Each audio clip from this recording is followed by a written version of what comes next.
الله أكبر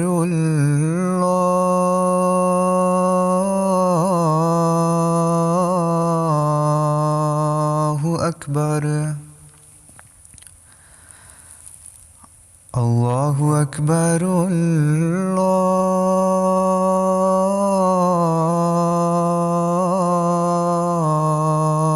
الله أكبر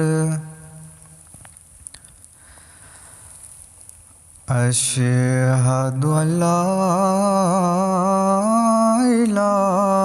إله إلا الله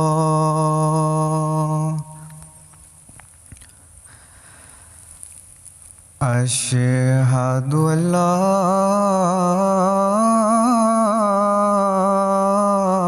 إله إلا الله أشهد أن محمدًا رسول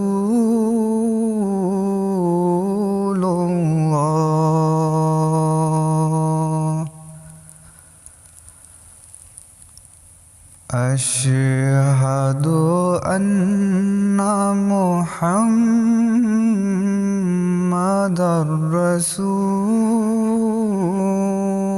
رسول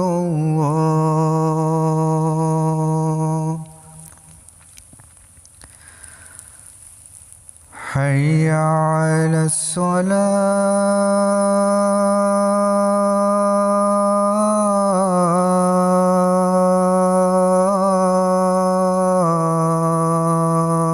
الصلاة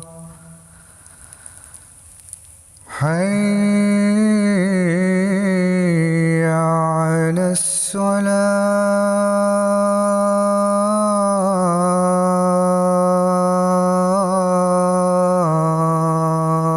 الصلاة حي على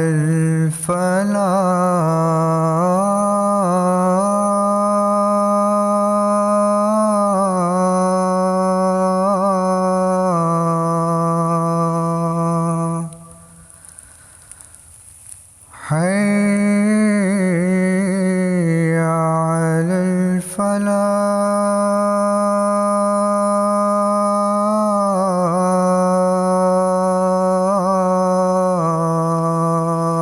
الفلاح الله أكبر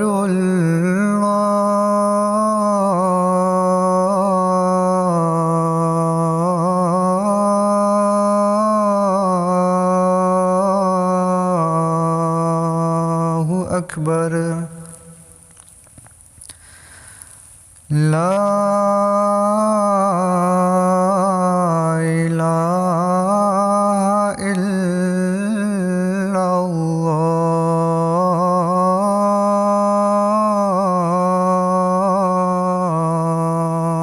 الله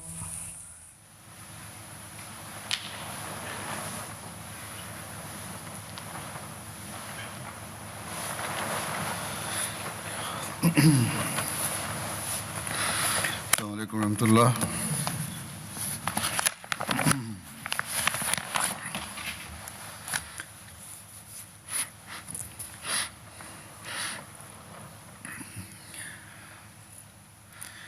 أشهد أن لا إله إلا الله وحده لا شريك له وأشهد أن محمدًا عبده ورسوله أما بعد فأعوذ بالله من الشيطان الرجيم بسم الله الرحمن الرحيم الحمد لله رب العالمين الرحمن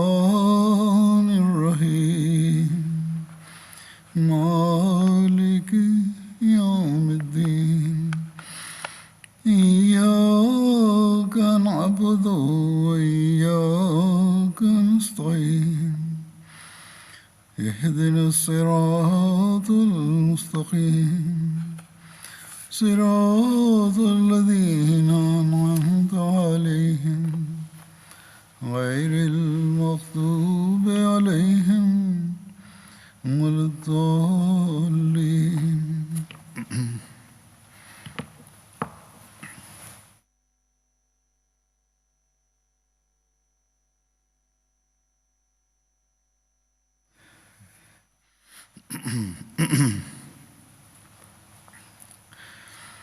گزشتہ خطبے میں حضرت عثمان رضی اللہ عنہ کی شہادت اور باغیوں کا ذکر ہوا تھا، اور اس بارے میں کیا حضرت علی کی کوششیں تھیں، یا اب جو آگے حضرت علی کے واقعات آئیں گے اس بارے میں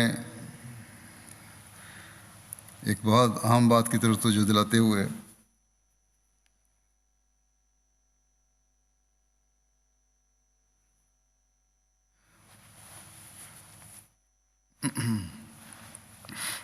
حضرت مسلم موعود رضی اللہ عنہ فرماتے ہیں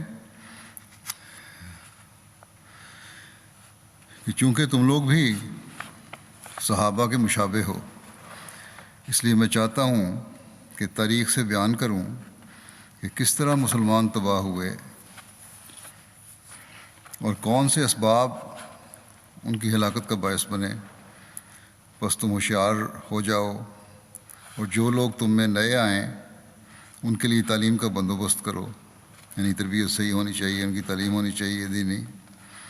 حضرت عثمان کے وقت جو فتنہ اٹھا تھا وہ صحابہ سے نہیں اٹھا تھا. جو لوگ یہ کہتے ہیں کہ صحابہ نے اٹھایا تھا ان کو دھوکہ لگا ہے. اس میں شک نہیں کہ حضرت علی کے مقابلے میں بہت سے صحابہ تھے اور معاویہ کے مقابلے میں بھی، لیکن میں کہتا ہوں کہ اس فتنہ کے بانی صحابہ نہیں تھے، بلکہ وہی لوگ تھے جو بعد میں آئے اور جنہیں حضرت صلی اللہ علیہ وسلم کی صحبت نصیب نہ ہوئی اور آپ کے پاس نہ بیٹھے. بس میں آپ لوگوں کو اس طرح متوجہ کرتا ہوں اور فتنہ سے بچنے کا یہ طریق بتاتا ہوں کہ کثرت سے آپ قادیان میں تھے کہ کثرت سے قادیان آؤ اور بار بار آؤ تاکہ تمہارے ایمان تازہ رہیں اور تمہاری خشیت اللہ بڑھتی رہے، یعنی تمہارا مرکز سے تعلق بھی رہے اور خلافت سے تعلق بھی رہے. یہ رہے گا تو صحیح تربیت بھی رہے گی. آج کل اللہ تعالیٰ نے ہمیں MTA کی صورت مہیا فرمائی ہے. خطبات ساری دنیا میں سنے جاتے ہیں، دکھائے جاتے ہیں، سنائے جاتے ہیں، اور پروگرام دکھائے جاتے ہیں، سنائے جاتے ہیں. اس لیے تربیت کے لیے بہت ضروری ہے کہ علاوہ اس کے کہ خود بھی مطالعہ کریں حضرت مسیح علیہ السلام کی کتب کا، MTA کے ساتھ بھی تعلق رکھیں، اور خاص طور پر جمعے کے خطبات جو ہیں وہ ضرور MTA کے ذریعے سنا کریں، اس سے تعلق قائم رہے اور بہتر ہوتا رہے اور بڑھتا رہے. جنگ جمل کا واقعہ کے بارے میں روایت میں آتا ہے کہ جنگ جمل حضرت علی حضرت عائشہ کے درمیان 36 ہجری میں ہوئی تھی.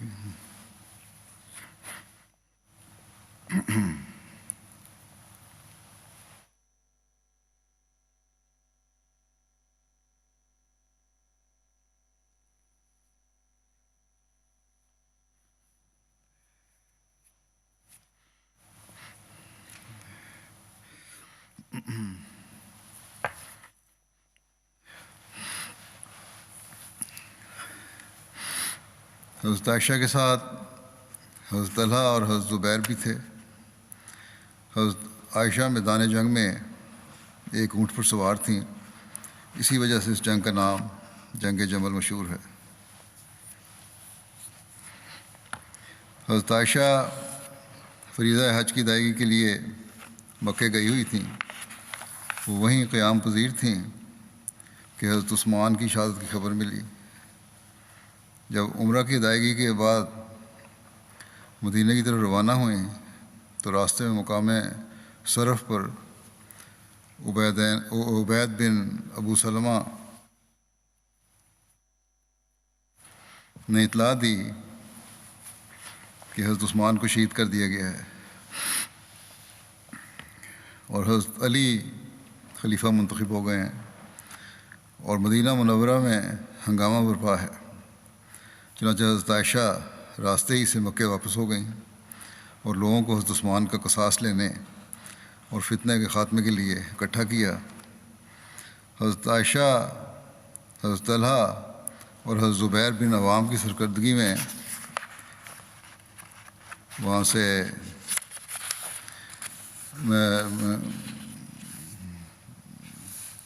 ان کی سرکردگی میں بہت سے لوگ جمع ہو گئے اور یہ قافلہ وہاں سے بصرے کی طرف روانہ ہوا۔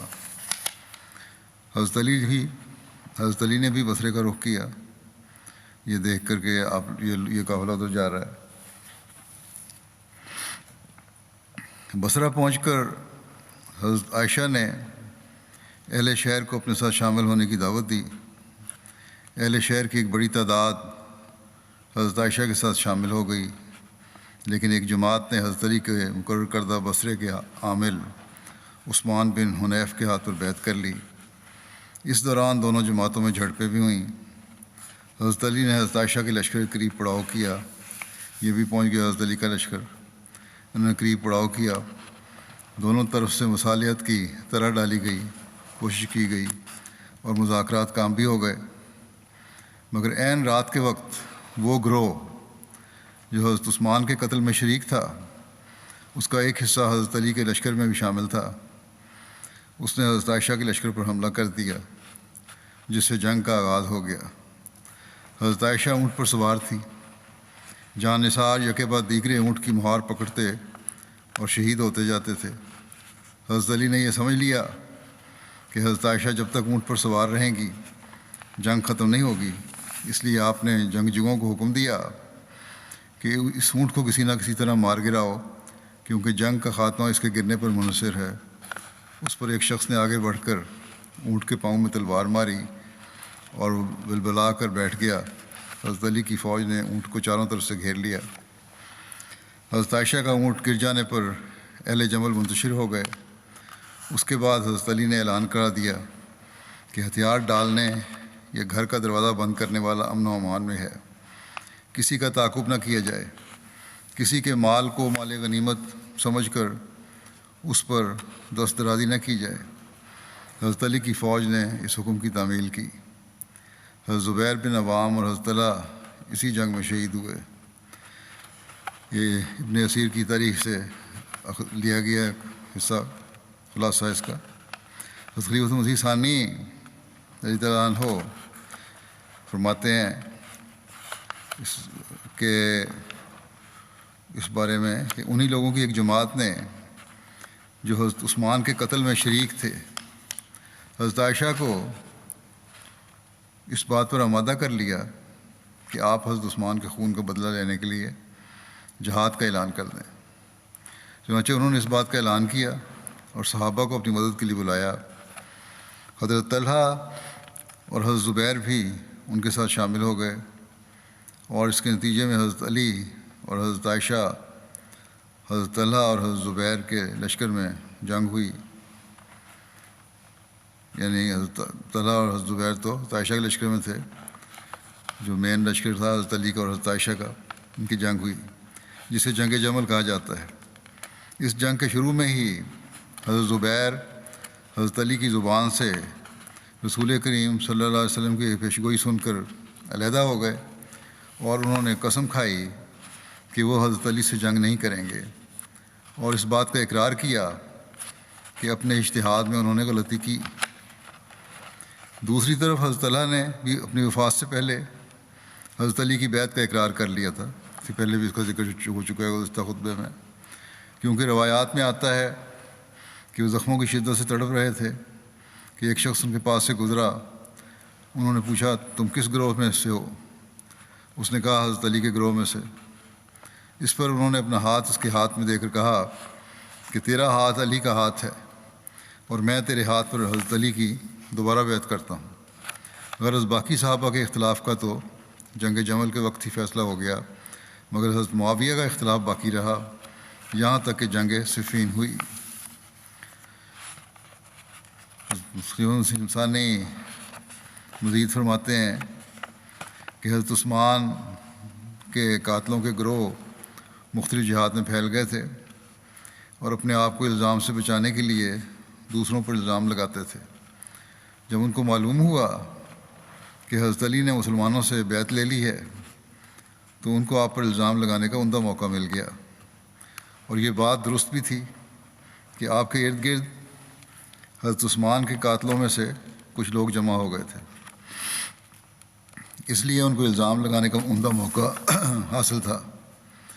چنانچہ ان میں سے جو جماعت مکے کی طرف گئی تھی اس نے حضرت عائشہ کو اس بات پر آمادہ کر لیا کہ وہ حضرت عثمان کے خون کا بدلہ لینے کے لیے جہاد کا اعلان کریں۔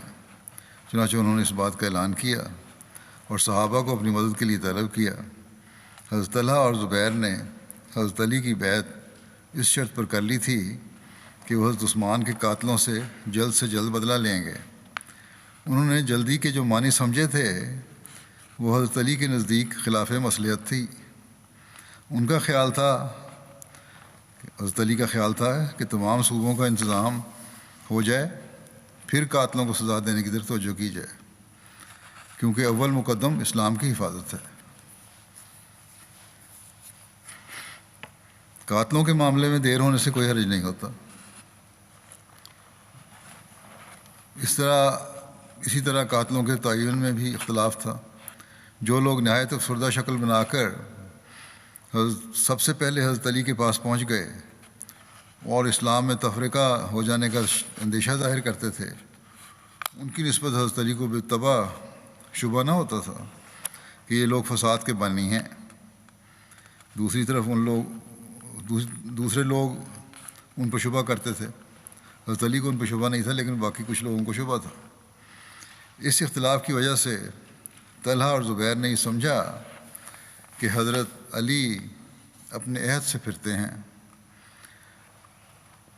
چونکہ انہوں نے ایک شرط پر بیعت کی تھی اور وہ شرط ان کے خیال میں حضرت علی نے پوری نہ کی تھی، اس لیے وہ شرعاً اپنے آپ کو بیعت سے آزاد خیال کرتے تھے۔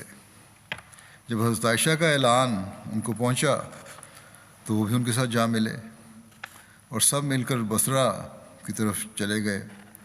بصرے میں گورنر نے لوگوں کو آپ کے ساتھ ملنے سے باز رکھا، لیکن جب لوگوں کو معلوم ہوا کہ طلحہ اور زبیر نے صرف اکراہ سے، مجبوری سے اور ایک شرط سے مقید کر کے حضرت علی کی بیعت کی ہے، تو اکثر لوگ آپ کے ساتھ شامل ہو گئے۔ جب حضرت علی کو اس لشکر کا علم ہوا تو آپ نے بھی ایک لشکر تیار کیا اور بصرہ کی طرف روانہ ہوئے۔ بصرہ پہنچ کر آپ نے ایک آدمی کو حضرت عائشہ اور طلحہ اور زبیر کی طرف بھیجا۔ وہ آدمی پہلے حضرت عائشہ کی خدمت میں حاضر ہوا اور دریافت کیا کہ آپ کا ارادہ کیا ہے۔ انہوں نے جواب دیا کہ ہمارا ارادہ صرف اصلاح ہے۔ اس کے بعد اس شخص نے طلحہ اور زبیر کو بھی بلوایا اور ان سے پوچھا کہ آپ بھی اسی لیے جنگ پر آمادہ ہوئے ہیں؟ انہوں نے کہا کہ ہاں، یعنی کہ اصلاح کی وجہ سے۔ اس شخص نے جواب دیا کہ اگر آپ کا منشا اصلاح ہے تو اس کا یہ طریق نہیں جو آپ نے اختیار کیا ہے، اس کا نتیجہ تو فساد ہے۔ اس وقت ملک کی ایسی حالت ہے کہ اگر ایک شخص کو آپ قتل کریں گے تو 1000 اس کی تائید میں کھڑے ہو جائیں گے اور ان کا مقابلہ کریں گے تو اور بھی زیادہ لوگ ان کی مدد کے لیے کھڑے ہو جائیں گے۔ بس یہ تو سلسلہ چلتا جائے گا۔ بس اصلاح یہ ہے کہ پہلے ملک کو اتحاد کی رسی میں باندھا جائے، پھر شریروں کو سزا دی جائے، ورنہ اس بدامنی میں کسی کو سزا دینا ملک میں اور فتنہ ڈلوانا ہے۔ حکومت پہلے قائم ہو جائے تو سزا دے گی، پہلے حکومت قائم ہو جائے پھر سزا دے گی۔ یہ بات سن کر انہوں نے کہا کہ اگر حضرت علی کا یہی اندیہ ہے تو وہ آ جائیں، ہم ان کے ساتھ ملنے کو تیار ہیں۔ اس پر اس شخص نے حضرت علی کو اطلاع دی اور طرفین کے قائم مقام ایک دوسرے کو ملے اور فیصلہ ہو گیا کہ جنگ کرنا درست نہیں، صلح ہونی چاہیے۔ جب یہ خبر سبائیوں کو، یعنی جو عبداللہ بن سبا کی جماعت کے لوگ تھے اور قاتلین حضرت عثمان میں شامل تھے، ان کو پہنچی تو ان کو سخت گھبراہٹ ہوئی، اور خفیہ ان کی ایک جماعت مشورہ کے لیے اکٹھی ہوئی۔ انہوں نے مشورے کے بعد فیصلہ کیا کہ مسلمانوں میں صلح ہو جانی ہمارے لیے سخت مضر ہوگی، کیونکہ اسی وقت تک ہم حضرت عثمان کے قتل کی سزا سے بچ سکتے ہیں جب تک کہ مسلمان آپس میں لڑتے رہیں۔ اگر صلح ہو گئی اور امن ہو گیا تو ہمارا ٹھکانہ نہیں، کہیں بھی ہمارا ٹھکانہ نہیں ہوگا، اس لیے جس طرح ہو صلح نہ ہونے دو۔ اتنے میں حضرت علی بھی پہنچ گئے، اور آپ کے پہنچنے کے دوسرے دن آپ کی، یعنی اس علاقے میں، اور آپ کی اور حضرت زبیر کی ملاقات ہوئی۔ وقت ملاقات حضرت علی نے فرمایا کہ آپ نے میرے لڑنے کے لیے تو لشکر تیار کیا ہے، مگر کیا خدا کے حضور میں پیش کرنے کے لیے کوئی عذر بھی تیار کیا ہے؟ آپ لوگ کیوں اپنے ہاتھوں سے اس اسلام کی تباہ کرنے کے درپے ہوئے ہیں جس کی خدمت سخت جانکاریوں سے کی تھی؟ کیا میں آپ لوگوں کا بھائی نہیں؟ پھر کیا وجہ ہے کہ پہلے تو ایک دوسرے کا خون حرام سمجھا جاتا تھا، لیکن اب حلال ہو گیا؟ اگر کوئی نئی بات پیدا ہوئی ہوتی تو بھی بات تھی، لیکن اب جب کوئی نئی بات پیدا ہی نہیں ہوئی تو پھر یہ مقابلہ کیوں ہے؟ اس پر حضرت طلحہ نے کہا کہ وہ بھی حضرت زبیر کے ساتھ تھے کہ آپ نے حضرت عثمان کے قتل پر لوگوں کو اکسایا ہے۔ حضرت علی نے فرمایا کہ میں حضرت عثمان کے قتل میں شریک ہونے والوں پر لعنت کرتا ہوں۔ پھر حضرت علی نے حضرت زبیر سے کہا کہ کیا تم کو یاد نہیں کہ رسول کریم صلی اللہ علیہ وسلم نے فرمایا تھا کہ خدا کی قسم تو علی سے جنگ کرے گا اور تو ظالم ہوگا، یعنی حضرت زبیر کو فرمایا تھا۔ یہ سن کر حضرت زبیر اپنے لشکر کی طرف واپس لوٹے اور قسم کھائی کہ وہ حضرت علی سے ہرگز جنگ نہیں کریں گے، اور اقرار کیا کہ انہوں نے اجتہاد میں غلطی کی۔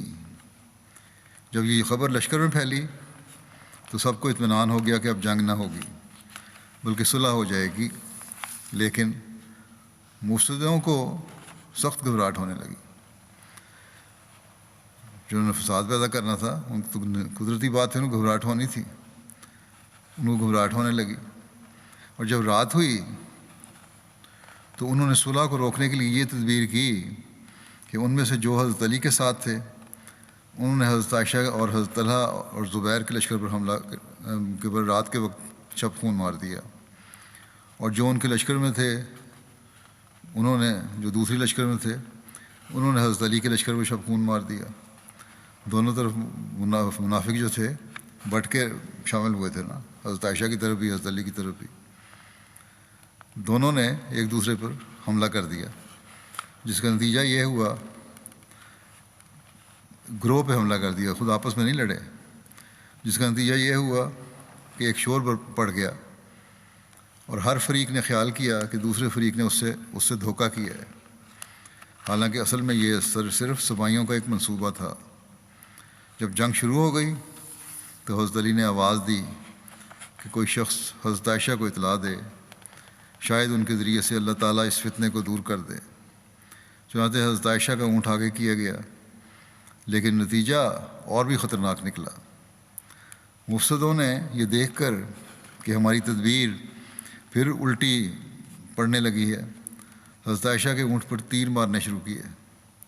حضرت عائشہ نے زور زور سے پکارنا شروع کیا کہ اے لوگو، جنگ کو ترک کرو اور خدا اور یوم حساب کو یاد کرو، لیکن مفسد باز نہ آئے اور برابر آپ کے اونٹ پر تیر مارتے چلے گئے۔ چونکہ اہل بصرہ اس لشکر کے ساتھ تھے جو حضرت عائشہ کے ارد گرد جمع ہوا تھا، ان کو یہ بات دیکھ کر سخت طیش آیا، اور ام المومنین کی یہ گستاخی دیکھ کر ان کے غصے کی کوئی حد نہ رہی، اور تلواریں کھینچ کر لشکر مخالف پر حملہ آور ہو گئے۔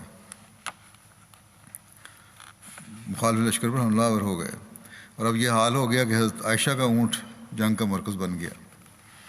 صحابہ اور بڑے بڑے بہادر اس کے ارد گرد جمع ہو گئے اور ایک کے بعد ایک قتل ہونا شروع ہوا، لیکن اونٹ کی باغ انہوں نے نہ چھوڑی۔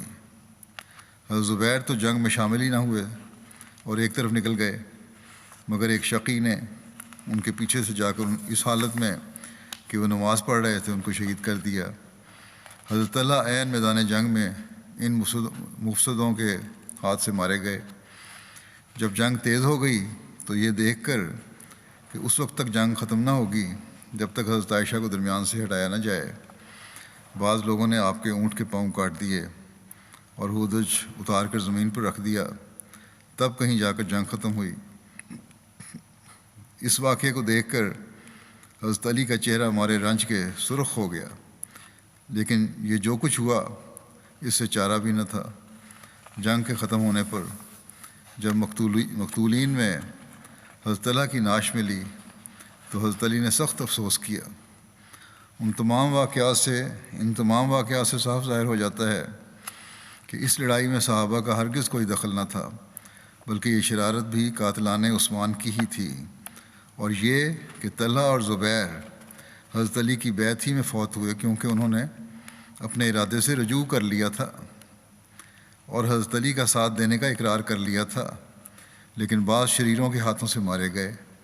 چنانچہ حضرت علی نے ان کے قاتلوں پر لعنت بھی کی۔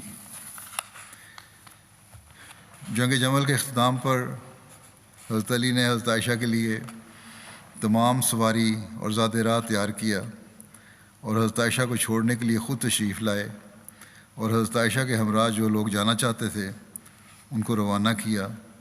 جس دن حضرت عائشہ نے روانہ ہونا تھا، حضرت علی حضرت عائشہ کے پاس تشریف لائے اور آپ کے لیے کھڑے ہوئے، اور تمام لوگوں کی موجودگی میں حضرت عائشہ لوگوں کے سامنے نکلیں اور کہا کہ اے میرے بیٹو، ہم نے تکلیف پہنچا کر اور زیادتی کر کے ایک دوسرے کو ناراض کر دیا۔ آئندہ ہمارے ان اختلافات کے باعث کوئی شخص بھی ایک دوسرے پر زیادتی نہ کرے، اور خدا کی قسم میرے اور حضرت علی کے درمیان شروع سے کبھی کوئی اختلاف نہ تھا سوائے اس کے جو مرد اور اس کے سسرالی رشتہ داروں کے درمیان عام طور پر بات ہوا کرتی ہے، یعنی چھوٹی موٹی باتیں ہیں، اور حضرت علی میری نیکیوں کے حصول کا ذریعہ ہیں۔ حضرت علی نے فرمایا، اے لوگو، حضرت عائشہ نے اچھی اور سچی بات کہی ہے، میرے اور حضرت عائشہ کے درمیان محض یہی اختلاف تھا۔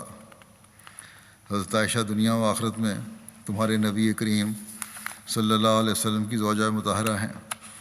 حضرت علی حضرت عائشہ کو چھوڑنے کے لیے کئی میل ساتھ تشریف لے گئے، اور حضرت علی نے اپنے بیٹوں کو حکم دیا کہ وہ حضرت عائشہ کے ہمراہ جائیں اور ایک دن کے بعد واپس آ جائیں۔ حضرت مسلم موعود رضی اللہ عنہ، یہ حوالہ تبری کا جو میں ابھی پڑھا ہے، حضرت مسلم موعود فرماتے ہیں کہ حضرت طلحہ رسول کریم صلی اللہ علیہ وسلم کے بعد بھی زندہ رہے، اور جب حضرت عثمان کی شہادت کے بعد مسلمانوں میں اختلاف پیدا ہوا اور ایک گروہ نے کہا کہ حضرت عثمان کے مارنے والوں سے ہمیں بدلہ لینا چاہیے، تو اس گروہ کے لیڈر حضرت طلحہ، حضرت زبیر اور حضرت عائشہ تھے۔ لیکن دوسرے گروہ نے کہا کہ مسلمانوں میں تفرقہ پڑ چکا ہے، آدمی مرائی کرتے ہیں، سر دست ہمیں تمام مسلمانوں کو اکٹھا کرنا چاہیے تاکہ اسلام کی شوکت اور اس کی عظمت قائم ہو، بعد میں ہم ان لوگوں سے بدلہ لے لیں گے۔ اس گروہ کے لیڈر حضرت علی تھے۔ یہ اختلاف اتنا بڑھا کہ حضرت طلحہ، حضرت زبیر اور حضرت عائشہ نے الزام لگایا کہ علی ان لوگوں کو پناہ دینا چاہتے ہیں جنہوں نے حضرت عثمان کو شہید کیا ہے، اور حضرت علی نے الزام لگایا کہ ان لوگوں کو اپنی ذاتی غرضیں زیادہ مقدم ہیں، اسلام کا فائدہ ان کے مد نظر نہیں ہے، جو یہ کہتے ہیں کہ فوری بدلہ لیا جائے۔ گویا اختلاف اپنی انتہائی صورت تک پہنچ گیا، اور پھر آپس میں جنگ بھی شروع ہوئی، ایسی جنگ جس میں حضرت عائشہ نے لشکر کی کمان کی، آپ اونٹ پر چڑھ کر لوگوں کو لڑواتی تھیں، اور حضرت طلحہ اور حضرت زبیر بھی اس لڑائی میں شامل تھے۔ جب دونوں فریق میں جنگ جاری تھی، ایک صحابی حضرت طلحہ کے پاس آئے اور ان سے کہا کہ طلحہ، تمہیں یاد ہے کہ فلاں موقع پر میں اور تم رسول کریم صلی اللہ علیہ وسلم کی مجلس میں بیٹھے ہوئے تھے کہ رسول کریم صلی اللہ علیہ وسلم نے فرمایا، طلحہ، ایک وقت ایسا آئے گا کہ تم اور لشکر میں ہوگے، اور علی اور لشکر میں ہوگا، اور علی حق پر ہوگا اور تم غلطی پر ہوگے۔ حضرت طلحہ نے یہ سنا تو ان کی آنکھیں کھل گئیں، انہوں نے کہا، ہاں مجھے یہ بات یاد آ گئی ہے، اور پھر اسی وقت لشکر سے نکل کر چلے گئے۔ جب وہ لڑائی چھوڑ کر جا رہے تھے تاکہ رسول کریم صلی اللہ علیہ وسلم کی بات پوری کی جائے، تو ایک بدبخت انسان جو حضرت علی کے لشکر کا سپاہی تھا، اس نے پیچھے سے جا کر آپ کو خنجر مار کر شہید کر دیا۔ حضرت علی اپنی جگہ پر بیٹھے ہوئے تھے، وہ اس خیال سے، یعنی جو قاتل تھا حضرت طلحہ کا، اس خیال سے کہ مجھے بہت بڑا انعام ملے گا، دوڑتا ہوا آیا اور اس نے کہا کہ اے امیر المومنین، آپ کو آپ کے دشمن کے مارے جانے کی خبر دیتا ہوں۔ حضرت علی نے کہا، کون دشمن؟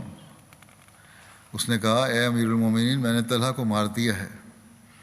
حضرت علی نے فرمایا، اے شخص، میں بھی تجھے رسول کریم صلی اللہ علیہ وسلم کی طرف سے بشارت دیتا ہوں کہ تو دوزخ میں ڈالا جائے گا، کیونکہ رسول کریم صلی اللہ علیہ وسلم نے ایک دفعہ فرمایا، جب کہ میں اور طلحہ بیٹھے ہوئے تھے، کہ اے طلحہ، تو ایک دفعہ حق و انصاف کی خاطر ذلت برداشت کرے گا اور تجھے ایک شخص مار ڈالے گا، مگر خدا اس کو جہنم میں ڈالے گا۔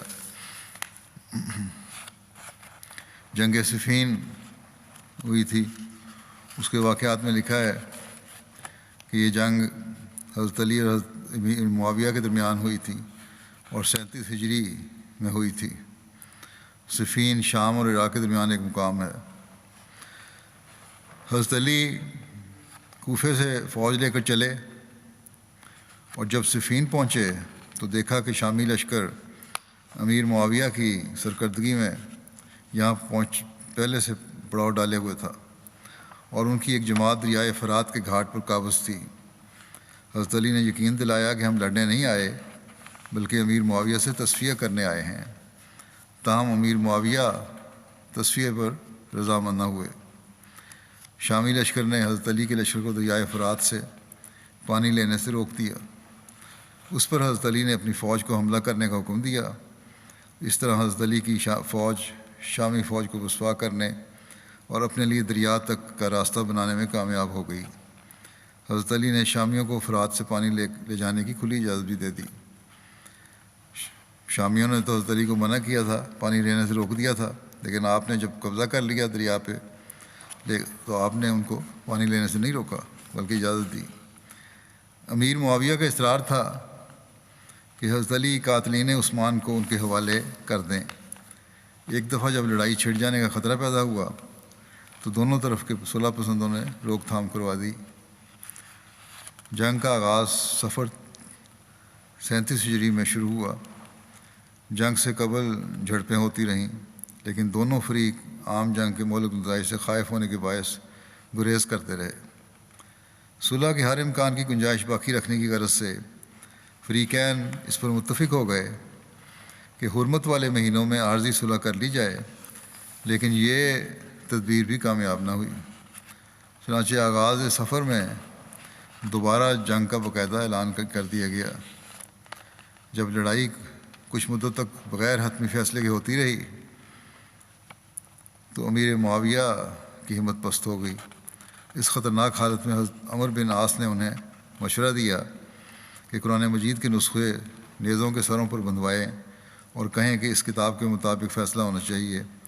چنانچہ ایسا ہی کیا گیا، جس کے نتیجے میں حضرت علی کے متبعین میں اختلاف پیدا ہو گیا۔ ایک بڑی تعداد نے یہ کہہ دیا کہ اللہ سے فیصلہ چاہنے کی استدعا مسترد نہیں کی جا سکتی۔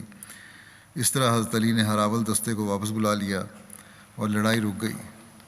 حضرت علی کی فوج کی اکثریت نے امیر معاویہ کی تجویز مان لی کہ دونوں فریق ایک حکم کا انتخاب کریں اور یہ دونوں حکم مل کر قرآن مجید کے ارشاد کے مطابق کسی فیصلے پر پہنچ جائیں۔ کتب تاریخ میں اس واقعے کو تحکیم کہا جاتا ہے۔ بہرحال شامیوں نے حضرت عمر بن عاص کو انتخاب کیا اور حضرت علی نے حضرت ابو موسیٰ اشعری کو نامزد کیا، اور اقرار نامے پر دستخط کے بعد فوجیں منتشر ہو گئیں۔ یہ ابن اسیر کی تاریخ کا حوالہ یہ۔ حضرت خلیفہ ثانی نے اس بارے میں اس طرح تعریف فرمایا ہے، بیان فرمایا ہے کہ اس جنگ میں حضرت معاویہ کے ساتھیوں نے یہ ہوشیاری کی کہ نیزوں پر قرآن اٹھا دیے اور کہا کہ جو کچھ قرآن فیصلہ کرے وہ ہمیں منظور ہے، اور اس غرض کے لیے حکم مقرر ہونے چاہیے۔ اس پر وہی مفسد جو حضرت عثمان کے قتل کی سازش میں شامل تھے اور جو آپ کی شہادت کے مان بعد اپنے بچاؤ کے لیے حضرت علی کے ساتھ شامل ہو گئے، انہوں نے حضرت علی پر زور دینا شروع کر دیا کہ یہ بالکل درست کہتے ہیں، آپ فیصلہ کے لیے حکم مقرر کر دیں۔ حضرت علی نے بتیرا انکار کیا، مگر انہوں نے اور کچھ ان کمزور طبع لوگوں نے جو ان کے اس دھوکے میں آ گئے تھے، حضرت علی کو اس بات پر مجبور کیا کہ آپ حکم مقرر کریں۔ چنانچہ معاویہ کی طرف سے حضرت عمر بن عاص اور حضرت علی کی طرف سے حضرت ابو موسیٰ اشعری حکم مقرر ہوئے۔ یہ تحکیم دراصل قتل عثمان کے واقعے میں تھی، اور شرط یہ تھی کہ قرآن کریم کے مطابق فیصلہ ہوگا۔ یہ تھا کہ جو حضرت عثمان کا قتل ہے اس واقعہ کی بارے میں فیصلہ ہوگا، اور یہ حکم اس لیے مقرر کیے گئے تھے، اور یہ تھا کہ قرآن کریم کے مطابق جو بھی قاتل ہیں ان کو سزا دینے کے لیے، ان کو پکڑنے کے لیے فیصلہ ہوگا۔ مگر عمر بن عاص اور ابو موسیٰ اشعری دونوں نے مشورہ کر کے یہ فیصلہ کیا کہ بہتر ہوگا کہ پہلے ہم دونوں حضرت علی اور حضرت معاویہ کو ان کی امارت سے معزول کر دیں۔ تحکیم تو اس لیے تھی، یہ فیصلہ اس لیے مقرر کیا گیا تھا، حکم مقرر کیے گئے تھے کہ حضرت عثمان کے قتل کے بارے میں فیصلہ کریں، لیکن یہاں دونوں حکمین جو مقرر کیے گئے تھے انہوں نے یہ ایک فیصلہ کر دیا کہ دونوں کو پہلے معزول کیا جائے، پھر بعد میں بات ہوگی، کیونکہ تمام مسلمان انہی دونوں کی وجہ سے مصیبت میں مبتلا ہو رہے ہیں، یہ ان دونوں کا خیال تھا۔ اور پھر آزادانہ رنگ میں مسلمانوں کو کوئی فیصلہ کرنے دیں تاکہ وہ جسے چاہیں خلیفہ بنا لیں، حالانکہ وہ اس کام کے لیے مقرر ہی نہیں ہوئے تھے۔ یہ تو بات ہی غلط تھی جس کے بارے میں ان حکمین نے سوچنا شروع کر دیا تھا، کیونکہ وہ اس کام کے لیے مقرر نہیں کیے گئے تھے۔ مگر بہرحال ان دونوں نے اس فیصلے کا اعلان کرنے کے لیے ایک جلسہ عام منعقد کیا، اور حضرت عمر بن عاص نے حضرت ابو موسیٰ اشعری سے کہا کہ پہلے آپ اپنے فیصلے کا اعلان کر دیں، بعد میں اعلان کر دوں گا۔ چنانچہ حضرت ابو موسیٰ نے اعلان کر دیا کہ وہ حضرت علی کو خلافت سے معزول کرتے ہیں۔ اس کے بعد حضرت عمر بن عاص کھڑے ہوئے اور انہوں نے کہا کہ ابو موسیٰ نے حضرت علی کو معزول کر دیا ہے، اور میں بھی ان کی اس بات سے متفق ہوں، اور حضرت علی کو خلافت سے معزول کرتا ہوں، لیکن معاویہ کو میں معزول نہیں کرتا، بلکہ اس کے عہدہ امارت پر انہیں بحال رکھتا ہوں۔ حضرت عمر بن عاص خود بہت نیک آدمی تھے، لیکن اس وقت حضرت مسلم وہ لکھتے ہیں کہ میں اس بحث میں نہیں پڑھتا کہ انہوں نے یہ فیصلہ کیوں کیا تھا۔ وہاں اس وقت بہرحال وہ باوجود نیکی کے کسی طرح وہ لوگوں کی باتوں میں آ گئے یا کیا ہوا، یہ علیحدہ مضمون ہے، اس لیے اس بحث میں نہیں پڑھتا، لیکن بہرحال فیصلہ غلط تھا ان کا۔ اس فیصلہ پر حضرت معاویہ کے ساتھیوں نے تو یہ کہنا شروع کر دیا کہ جو لوگ حکم مقرر ہوئے تھے انہوں نے علی کے بجائے معاویہ کے حق میں فیصلہ دے دیا، اور یہ درست ہے۔ مگر حضرت علی نے اس فیصلے کو ماننے سے انکار کر دیا اور کہا کہ نہ حکم اس غرض کے لیے مقرر تھے اور نہ ان کا یہ فیصلہ کسی قرآنی حکم پر ہے۔ اس پر حضرت علی کے وہی منافق طبع ساتھی جنہوں نے حکم مقرر کرنے پر زور دیا تھا، یہ شور مچانے لگ گئے کہ حکم مقرر ہی کیوں کیے گئے تھے جبکہ دینی معاملات میں کوئی حکم ہو ہی نہیں سکتا؟ حضرت علی نے جواب دیا کہ اول تو یہ بات معاہدے میں شامل تھی کہ ان کا فیصلہ قرآن کے مطابق ہوگا جس کی انہوں نے تعمیل نہیں کی، یہ قرآن کے مطابق فیصلہ ہوا ہی نہیں۔ دوسرے، حکم تو خود تمہارے اصرار کی وجہ سے مقرر کیے گئے تھے یا مقرر کیا گیا تھا، اور اب تم ہی کہتے ہو کہ میں نے حکم کیوں مقرر کیا؟ انہوں نے کہا کہ ہم نے جھک مارا تھا اور ہم نے آپ سے جو کچھ کہا تھا وہ ہماری غلطی تھی، مگر سوال یہ ہے کہ آپ نے یہ بات کیوں مانی؟ اس کے تو یہ معنی ہیں، یہ جو باغی تھے، جو منافق تھے، اس کے تو یہ معنی ہے کہ ہم بھی گناہ گار ہو گئے اور آپ بھی برابر ہو گئے دونوں، ہم نے بھی غلطی کا ارتکاب کیا اور آپ نے بھی کیا، اب ہم نے تو اپنی غلطی سے توبہ کر لی ہے، مناسب یہ ہے کہ آپ بھی توبہ کریں اور اس امر کا اقرار کریں کہ آپ نے جو کچھ کیا ہے ناجائز کیا ہے۔ اس سے ان کی غرض یہ تھی کہ اگر حضرت علی نے انکار کیا تو وہ یہ کہہ کر آپ کی بیعت سے الگ ہو جائیں گے کہ انہوں نے چونکہ ایک خلاف اسلام فعل کیا ہے اس لیے ہم آپ کی بیعت میں نہیں رہ سکتے، اور اگر انہوں نے اپنی غلطی کا اعتراف کر لیا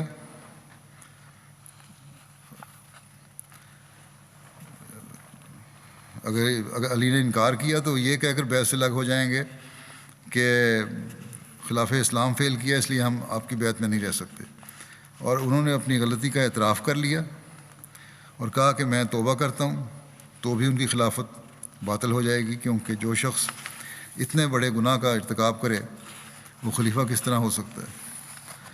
حضرت علی نے جب یہ باتیں سنی تو کہا کہ میں نے کوئی غلطی نہیں کی، جس امر کے متعلق میں نے حکم مقرر کیا تھا اس میں کسی کو حکم مقرر کرنا شریعت اسلامیہ کی روح سے جائز ہے، باقی میں نے حکم مقرر کرتے وقت صاف طور پر یہ شرط رکھی تھی کہ وہ جو کچھ فیصلہ کریں گے اگر قرآن اور حدیث کے مطابق ہوگا تب میں اسے منظور کروں گا، ورنہ نہیں، میں اسے کسی صورت میں بھی منظور نہیں کروں گا۔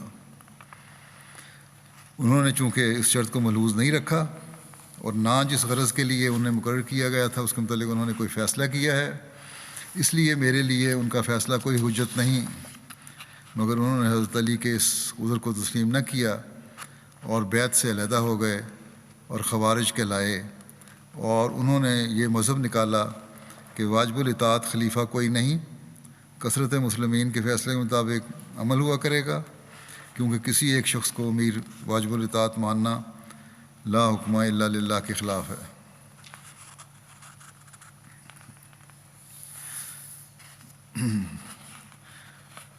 جنگ نہروان جو 38 ہجری میں ہوئی تھی، نہروان بغداد اور واسطہ کے درمیان واقعہ ہے، اس مقام پر حضرت علی اور خوارج کے درمیان جنگ لڑی گئی تھی۔ جنگ ابن اسیر کی تاریخ میں یوں لکھا ہے کہ جنگ صفین کے تصفیہ کے لیے حضرت علی کی طرف سے حضرت ابو موسیٰ اشعری اور امیر معاویہ کی طرف سے حضرت عمر بن عاص حکم مقرر ہوئے۔ تاریخ میں اس واقعہ کو تحکیم کہتے ہیں۔ تحکیم کے معاملے میں حضرت علی سے ان کے لشکر کے ایک گروہ نے اختلاف کیا اور بغاوت کرتے ہوئے علیحدہ ہو کر خوارج کہلایا۔ ان خوارج نے تحکیم کو گناہ قرار دے کر حضرت علی سے توبہ کرنے اور خلافت سے معزولی کا مطالبہ کیا تو آپ نے صاف انکار کر دیا۔ حضرت علی امیر معاویہ کے کیوں انکار کیا یہ وضاحت پہلے آ چکی ہے۔ حضرت علی امیر معاویہ کے خلاف دوبارہ شام کی طرف پیش قدمی کی تیاری میں مصروف تھے کہ خوارج نے فسادی سرگرمیاں شروع کر دیں۔ انہوں نے عبداللہ بن وہب کو اپنا امام بنایا اور کوفہ سے نہروان کی طرف چلے گئے۔ خوارج نے بصرے میں بھی اپنا جتھا جمع کیا جو بعد ازاں نہروان میں عبداللہ بن وہب کے لشکر سے جا ملا۔ رسول اللہ صلی اللہ علیہ وسلم نے کہ ایک صحابی عبداللہ بن خباب کو حضرت علی کی طرفداری پر قتل کر دیا اور ان کی حاملہ بیوی کا پیٹ چاک کر کے نہایت بے دردی سے اسے بھی قتل کر دیا، اور قبیلہ طے کی 3 عورتوں کو بھی قتل کر دیا۔ حضرت علی تک جب یہ حالات پہنچے تو آپ نے تحقیق کے لیے حارث بن مرہ کو بھیجا۔ جب وہ ان کے پاس گئے، سفیر کے طور پر بھیجا، تو خوارج نے انہیں بھی قتل کر دیا۔ یہ حالات دیکھ کر حضرت علی نے شام جانے کا ارادہ ترک کیا اور تقریباً 65,000 کا لشکر جو شام کے لیے تیار کیا تھا اسے لے کر خوارج کے مقابلے کے لیے نکلے۔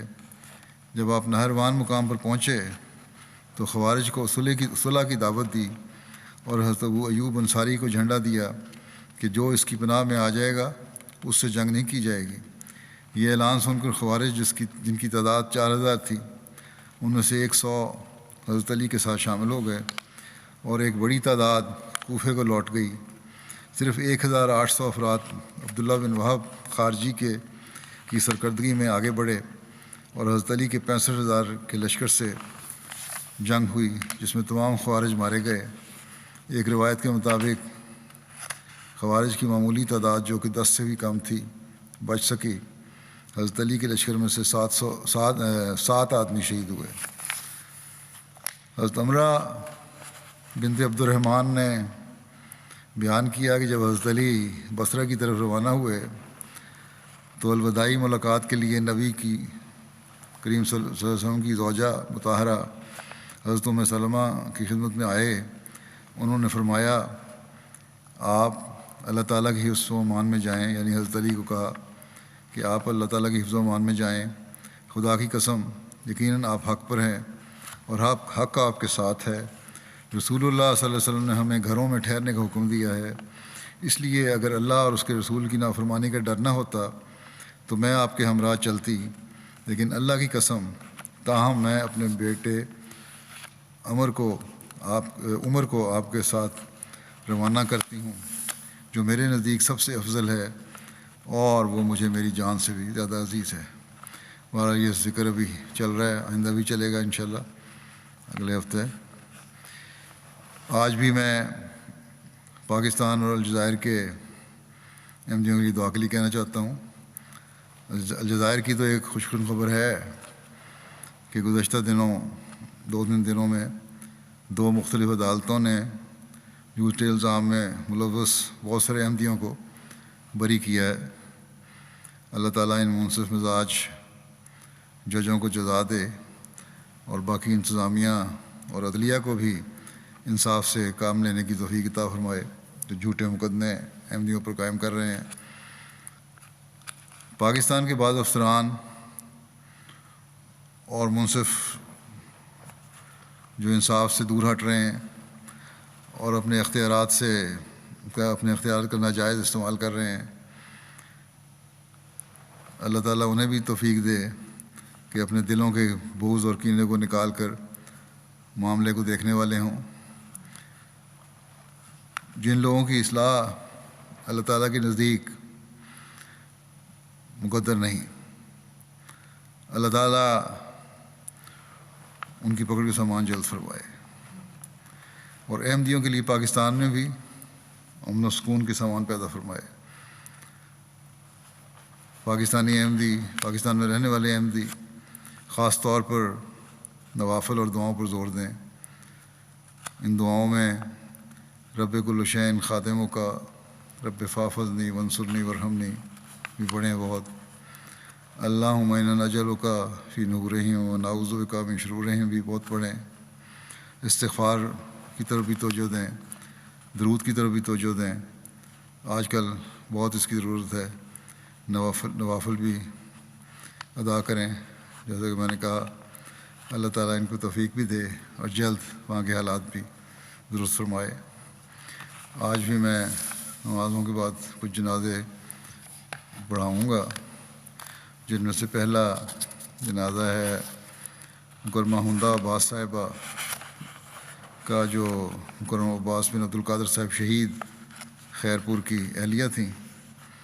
29 دسمبر کو 91 سال کی عمر میں بقضائے الہی وفات پا گئی۔ انا للہ و انا الیہ راجعون۔ ان کے والد ڈاکٹر محمد ابراہیم صاحب نے کنگ ایڈورڈ میڈیکل کالج میں پڑھائی کے دوران 1926 میں اپنے احمدی کلاس فیلو سے متاثر ہو کر اپنی اہلیہ کے ساتھ حضرت مسلم موعود کے ہاتھ پر بیعت کر کے احمدیت قبول کی تھی۔ مئی 1951 میں لاہور میں ان کی شادی ہوئی تھی ہندہ صاحبہ کی پروفیسر عباس بن عبدالقادر صاحب کے ساتھ، جو حضرت مسیح علیہ السلام کے صحابی حضرت مولانا عبد الماجد صاحب کے پوتے تھے اور حضرت سیدہ سارہ بیگم صاحبہ حضرت حرم حضرت خلیفۃ مسیح ثانی رضی اللہ عنہ کے بڑے بھائی پروفیسر عبدالقادر صاحب کے بیٹے تھے۔ 1974 میں ان کے شوہر پروفیسر عبدالقادر صاحب کو خیرپور میں شہید کر دیا گیا تھا، اور بڑے کمال صبر کے ساتھ انہوں نے کام لیا، کوئی بے صبری نہیں دکھائی اور اللہ تعالیٰ کی رضا پہ راضی ہوئیں۔ آپ کے شوہر کی شہادت پر آپ کے غیرز جماعت خالد بھائی نے تعزیت کے خط میں لکھا کہ عباس بہت اچھے انسان تھے، کاش کہ ان کا انجام بھی راہ ہدایت پر ہوتا۔ تو ہندا صاحبہ نے ان کو جواب لکھا کہ مجھے فخر ہے کہ جس راہ پر میرے شوہر نے جان دی ہے وہ ہدایت کی راہ ہے۔ پھر انہی کی ہندا صاحبہ کی اسکول کے زمانے میں ایک گہری سہیلی تھیں شفیقہ صاحبہ، جو اتفاق سے پاکستان کے جنرل ضیاء الحق صاحب کی اہلیہ بنی۔ انہوں نے ایک دفعہ اپنے شوہر کے صدر بننے کے بعد کہا ضیاء الحق صاحب کی اہلیہ نے کہ سب لوگ مجھے ملنے آتے ہیں مگر ہندا نہیں آتی۔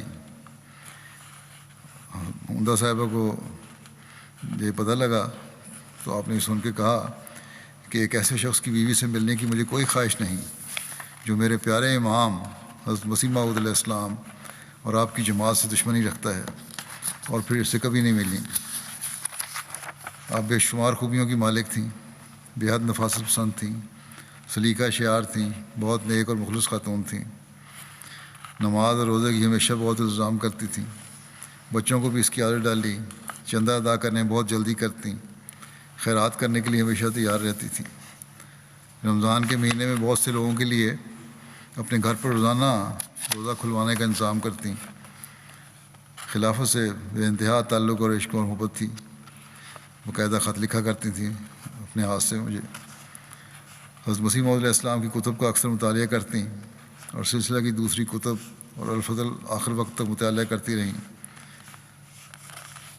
2006 میں ان کی چھوٹی بیٹی ڈاکٹر عامرہ ٹریفک حادثے میں 2 بچوں کے ساتھ وفات پا گئیں، اور اس صدمے کو بڑے حوصلے سے برداشت کیا اور صبر کا ایک مثالی نمونہ دکھایا۔ سب عزیز رشتہ دار ملنے جلنے والے آپ کی بے شمار خوبیوں کی وجہ سے آپ سے محبت کرتے تھے۔ غیر احمدی رشتہ داروں کا بھی آپ سے بہت محبت کا تعلق تھا۔ عثمان گان میں 3 بیٹیاں اور 2 بیٹے شامل ہیں جو کہ امریکہ، کینیڈا اور ناروے میں رہائش پذیر ہیں۔ اللہ تعالیٰ ان سب کو، ان کی اولاد کو اور ان کی اولاد کو، نسل کو، ان کی نیکیوں کو جاری رکھنے کی توفیق عطا فرمائے، مرحومہ کے درجات بلند فرمائے۔ اگلا جنازہ ہے رضوان سید نعیمی صاحب عراق کا، جو 13 نومبر کو 70 سال کی عمر میں وفات پا گئے۔ انا للہ و انا الیہ راجعون۔ ان کے بیٹے مصطفیٰ نعیمی صاحب لکھتے ہیں کہ میرے والد صاحب نے رویا میں خود کو حضرت سید عبدالقادر جیلانی صاحب کے پاس دیکھا، جنہوں نے والد صاحب کو اپنا جوتا عطا فرمایا۔ والد صاحب نے یہ کہتے ہوئے اسے لینے میں جھجک محسوس کی کہ میری کیا اوقات کہ میں سید عبدالقادر جیلانی کا جوتا پہن سکوں، لیکن سید عبدالقادر جیلانی نے اصرار کیا تو والد صاحب نے جوتا پہن لیا۔ اس کے بعد سید عبدالقادر جیلانی نے ایک شخص اور اس کی جماعت کی طرف اشارہ کر کے والد صاحب کو ان میں شامل ہونے کا ارشاد فرمایا۔ اس کے بعد رضوان امینی صاحب کو خواب میں حضرت صلی اللہ علیہ وسلم کی زیارت بھی ہوئی۔ چند سال بعد MTA کے ذریعے ان کا جماعت سے تعارف ہوا تو رضوان صاحب نے کہا کہ انہیں جو خواب میں حضرت صلی اللہ علیہ وسلم کی زیارت ہوئی تھی، اس سے مراد آپ کے خادم صادق حضرت مسیح موعود علیہ السلام کی بعثت تھی، اور دوسری رویا میں جس شخص اور اس کی جماعت کی طرف شیخ عبدالقادر جیلانی نے اشارہ کر کے ان میں شامل ہونے کا کہا تھا، اس سے مراد خلیفۃ المسیح اور ان کی جماعت ہے۔ چنانچہ انہوں نے 2012 میں بیعت کر لی۔ مرحوم بڑے نیک، صالح اور اپنے رشتہ داروں اور قریبوں کی مدد کرنے والے تھے۔ تبلیغ کا بہت شوق تھا۔ کمزور صحت اور لوگوں کی مخالفت کے باوجود اپنے علاقے میں احمدیت کی تبلیغ کرتے رہتے تھے۔ اپنے خاندان کو ہمیشہ نصیحت کرتے رہتے تھے کہ وہ بیعت کر کے جماعت میں شامل ہوں۔ ان کے بیٹے اور اہلیہ کے بھائی نے بھی اب بیعت کر لی ہے۔ اللہ تعالیٰ ان کو ثبات قدم عطا فرمائے اور مرحوم کی نیکیوں کو جاری رکھنے کی توفیق عطا فرمائے ان لوگوں کو. مرحوم کے درجات اللہ تعالیٰ بلند فرمائے. اگلا جنازہ ہے مکرم ملک علی محمد صاحب حج کا ضلع سرگودا کا، جو محمد افضل ظفر صاحب ربیع سلسلہ کینیا کے والد تھے. 20 اگست کو 90 سال کی عمر میں بقضائے الہی وفات پا گئے. انا للہ و انا الیہ راجعون. 1976 میں آپ کو اسیر راہ مولا ہونے کی سعادت بھی حاصل ہوئی. سلسلے کے کارکنان، واقفین زندگی، مربیان اور معلمین کی بے حد عزت کیا کرتے تھے. مرحوم تہجد گزار، صوم و صلات کے پابند، بہت مہمان نواز تھے، غریب پرور تھے، صابر و شاکر تھے، صلہ رحمی سے کام لینے والے تھے، ایک نیک اور مخلص انسان تھے. قرآن کریم کی تلاوت باقاعدگی سے کرتے تھے اور آپ کو متعدد بچوں کو قرآن کریم پڑھانے کی بھی توفیق ملی. پسماندگان میں 3 بیٹے اور 11 پوتے پوتیاں شامل ہیں. ان کے مکرم محمد افضل ظفر صاحب مربی سلسلہ کینیا، جیسا کہ میں نے کہا، ان کے بیٹے تھے جو کہ میدان عمل میں تھے، وہاں کینیا میں تھے آج کل. اس وجہ سے جنازے میں اور تدفین کے میں شامل نہیں ہو سکے اپنے والد کی. اللہ تعالیٰ ان کو بھی صبر اور حوصلہ عطا فرمائے. مرحوم سے مغفرت رحم کا سلوک فرمائے، درجات بلند فرمائے. اگلا جنازہ ہے احسان احمد صاحب لاہور کا، جو شفقت محمود صاحب کے بیٹے تھے. 27 جولائی کو 35 سال کی عمر میں کرونا وائرس کی وجہ سے ان کی وفات ہوئی. انا للہ و انا الیہ راجعون. آپ حضرت مولوی نور الدین اجمل صاحب آف گولے کی ضلع گجرات صحابی حضرت مسیح علیہ السلام کے پوتے تھے اور ارشاد احمد صاحب گجرانوالا کے نواسے تھے. گزشتہ 2 سال آپ کو حلقہ رچنا ٹاؤن لاہور میں بطور صدر جماعت خدمت کی توفیق ملی. اس کے علاوہ دہلی گیٹ عمارت میں بطور سیکرٹری نو آئین خدمت کی توفیق پائی. تبلیغ کا بے حد شوق تھا. خدا کے فضل سے آپ کو 8 افراد کو بیعت کروانے کی بھی سعادت حاصل ہوئی. عثمان میں اہلیہ کے علاوہ 2 بیٹے عزیزم حنان احمد مسرور عمر 6 سال اور عزیزم مبین احمد طاہر عمر 3 سال اور ایک بیٹی عزیزہ سائرہ احمد 5 سال کے علاوہ والد، والدہ اور 3 بھائی اور 2 بہنیں شامل ہیں. اللہ تعالیٰ ان سب کو صبر و حوصلہ عطا فرمائے، بچوں کا خود کفیل ہو اور ان کو ان کی نیکیاں جاری رکھنے کی توفیق عطا فرمائے. مرحوم کے درجات بلند فرمائے. اگلا جنازہ ہے مکرم ریاض الدین شمس صاحب کا، جو مولانا جلال الدین صاحب شمس صاحب کے بیٹے تھے چھوٹے.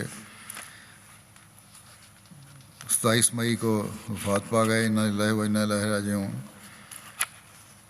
مرحوم کا خاندان کا تعارف یہ ہے کہ حضرت مسیح علیہ السلام کے صحابہ حضرت میاں محمد صدیق صاحب کے پڑپوتے، حضرت میاں امام الدین صاحب شیخوانی کے پوتے، حضرت خواجہ عبید اللہ صاحب کے نواسے اور حضرت مولانا جلال الدین صاحب شمس کے بیٹے تھے.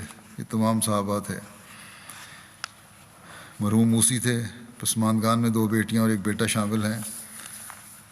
اللہ تعالیٰ ان کو صبر اور حوصلہ عطا فرمائے. ان کے بچوں کو، ان کی اہلیہ پہلے فوت ہو گئی تھیں، اور مرحوم سے مغفرت رحم کا سلوک فرمائے، درجات بلند فرمائے. ان کے بھائی منیر الدین شمس صاحب کہتے ہیں کہ مرحوم بہت خوبیوں کے مالک تھے، نمازوں کے پابند تھے، بچوں کو ہمیشہ نماز کی تلقین کرتے تھے، خلافت سے بے حد محبت تھی. گھر میں ہمیشہ خلافت سے وابستہ رہنے کی باتیں ہوتی رہتی تھیں. یہاں بیماری کے دنوں میں بھی گزشتہ 2 سال ہوئے مجھے ملنے کے لیے آئے اور باوجود بیماری کے بڑے صبر اور حوصلے سے اور خوش مزاجی سے باتیں کرتے رہے. فکر تھی تو اپنی بچیوں کی، اپنی کوئی فکر نہیں تھی. ان کے متعلق سبھی کا یہ تاثر ہے کہ ہمیشہ ہر حال میں مسکراتے رہنا اور ہر ایک کے ساتھ مل جل کر رہنا اور دکھ سکھ میں ساتھ دینا ان کی خوبیوں میں شامل تھا. اللہ تعالیٰ مرحوم سے مغفرت رحم کا سلوک فرماتا رہے اور درجات بلند فرمائے.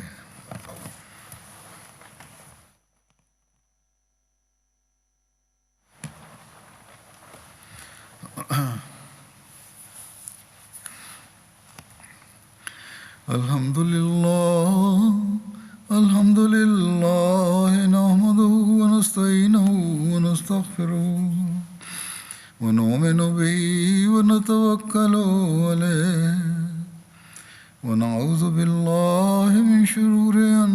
أنفسنا ومن سيئات أعمالنا من يهده الله فلا مضل له ومن يضلل فلا هادي له ونشهد أن لا إله إلا الله ونشهد أن محمدا عبده ورسوله